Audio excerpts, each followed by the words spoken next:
Have you ever noticed how one small moment can ruin an entire day? One careless comment, one sharp tone, one message read at the wrong time. Suddenly your chest feels tight, your thoughts race, your mood changes before you even realize it. You replay the moment again and again. You imagine what you should have said.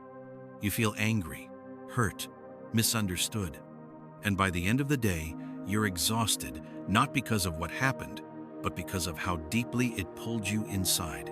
If this sounds familiar, stay with me, because this story is not about becoming cold or indifferent.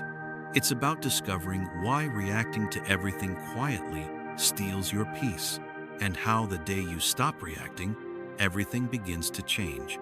There once lived a man named Lucas in a busy town where life moved fast and opinions moved faster. Lucas was not weak. He was not careless. He cared deeply. He felt things strongly.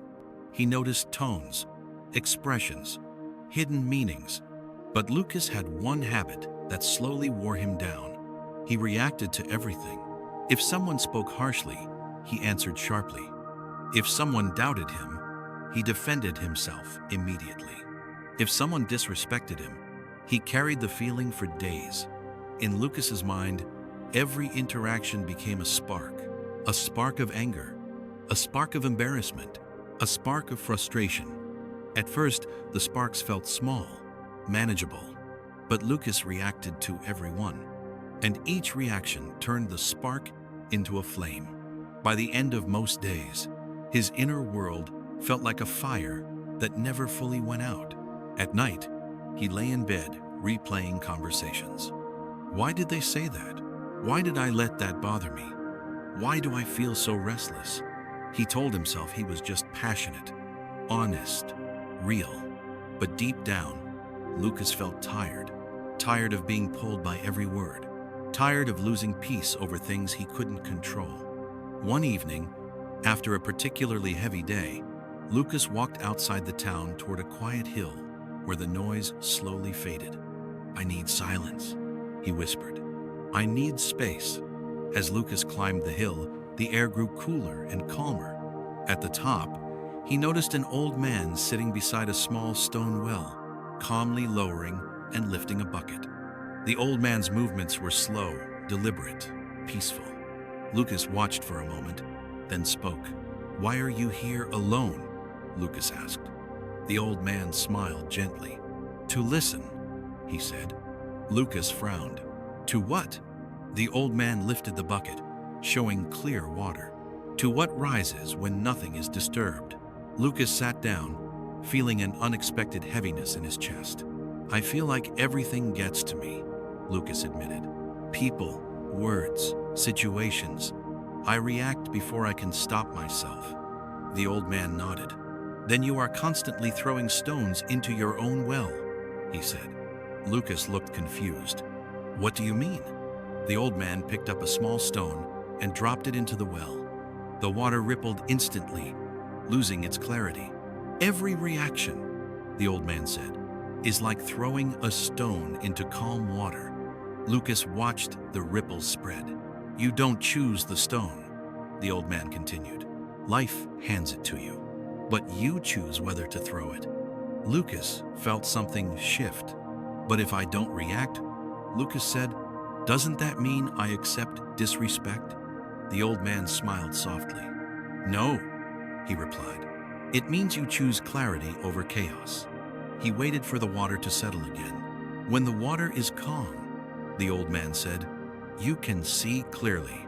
Lucas stared into the well. For the first time, he realized something uncomfortable. His pain was not caused by what people said or did. It was caused by what he did after. Every reaction disturbed his inner stillness. Every response given in emotion stole his clarity. Lucas thought of all the moments he had reacted instantly. Words spoken in anger, messages sent too quickly, defenses built without reflection. Each time, he believed he was protecting himself, but instead, he was exhausting himself. "So, what do I do?" Lucas asked quietly. "I can't control what happens." The old man nodded. "No," he said, but you can control the space between what happens and what you do next. He placed his hand over the well. That space, he said, is where your power lives. Lucas felt a tightness in his chest. He had never considered that pause as power. To him, silence felt like weakness. What if people think I'm weak? Lucas asked. The old man looked at him calmly. Tell me, he said, has reacting quickly made you feel strong or drained? Lucas had no answer. The truth was clear. Reacting had never brought peace. It had only multiplied his suffering. The old man picked up another stone and handed it to Lucas. Hold this, he said. Now imagine this stone is someone's rude comment. Lucas held it tightly. Now, the old man continued, you have two choices. He pointed to the well. You can throw it in, or you can keep your hand still. Lucas hesitated. He imagined the familiar rush, the urge to respond, to correct, to defend. Then he imagined the water turning restless again. Slowly, Lucas loosened his grip. The stone fell from his hand onto the ground. The water stayed calm. Lucas took a deep breath. For the first time, he felt something new. Relief. Not reacting doesn't mean you feel nothing, the old man said. It means you don't let feeling control you. Lucas sat quietly. All his life, he had believed strength meant immediate response. Quick words, sharp reactions. But now he saw a different kind of strength. Stillness. The ability to pause, to choose. Lucas stayed with the old man until the sky began to darken. Before leaving, he asked one last question. What if I fail? Lucas asked. What if I react again? The old man smiled. Then you learn, he said. Peace is not perfection, it's practice. Lucas returned to his life. The next day, a familiar trigger appeared. Someone spoke sharply to him.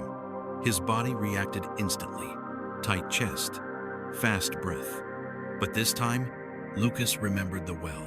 He paused. Just one breath. He did not respond immediately. The moment passed. Something inside him stayed calm. Later that day, another situation arose. A message that normally would have upset him. Again, he paused. The urge to react faded, and something unexpected happened. The situation resolved itself. Without his reaction, days turned into weeks. Lucas didn't stop feeling emotions. He stopped being controlled by them. His energy returned. His mind grew quieter. His words became more intentional. People noticed. Not because he spoke more, but because when he did, his words carried weight. Now, my friend, let me share a simple practice you can use today. When something triggers you, pause. Take one slow breath. Place your attention on your chest. Ask yourself gently, do I want peace or do I want to react? Imagine a calm well inside you. Decide whether this moment deserves a stone. Most of the time, it doesn't. Let the water stay clear. Here is the truth many people never realize. Your power is not in controlling others. It is in controlling your reaction.